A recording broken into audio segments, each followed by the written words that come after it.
நீங்க ஒரு இடத்துல கம்ஃபோர்ட் ஜோன்ல வேலை செய்றீங்க. இப்போ ஒரு இடத்துல அந்த இடத்துல உங்களுக்கான வேலை இல்ல. நீங்க வேற கம்பெனிக்கு போக வேண்டியதானே அப்படின்னு சொல்லும்போது, அவங்க என்ன சொல்ல வராங்கன்னா, சார் எங்களுக்கு அடுத்தவன் உழைப்ப சுரண்டி மேல போக தெரிஞ்சா நாங்களும் உங்கள மாரி மேனேஜரா உட்கார்ந்திருப்போம். அதே கம்பெனில உட்கார்ந்து எப்படி தாஜா பண்ணி, எப்படி பேம்பர் பண்ணி, அடுத்தவன் உழைப்ப நான் செஞ்சதா சொல்லி பேர் வாங்கி, எப்படி போய் எங்களுக்கு பொசிஷன் பண்ணணும் தெரியாம தான் இளிச்சுவாத்தனமா நாங்க இன்னும் அதே கேடர்ல இருக்கோம்.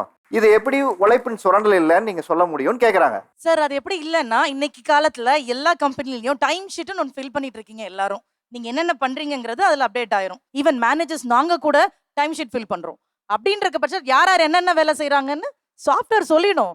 உங்க உழைப்ப நாங்க திருடி வரணும்னு அவசியம் இல்ல. ஆனா இன்னொரு விஷயம் உங்களுக்கு ஒரு அசைன் பண்ற மாதிரி டாஸ்க் ஈவன் எங்களுக்குமே இருக்கு. ஏன்னா நாங்களும் எம்ப்ளாயி தான் கம்பெனி சைடுல. சாஃப்ட்வேர்ல இப்ப யார் யாருக்கு என்ன புரோகிராம் பண்ண குடுத்துருக்கீங்க, யார் யாருக்கு என்ன ப்ராஜெக்ட் குடுத்துருக்கீங்களோ, அந்த ப்ராஜெக்ட் அந்த டீம் பண்ணியிருக்குன்னு சொல்ல முடியும்.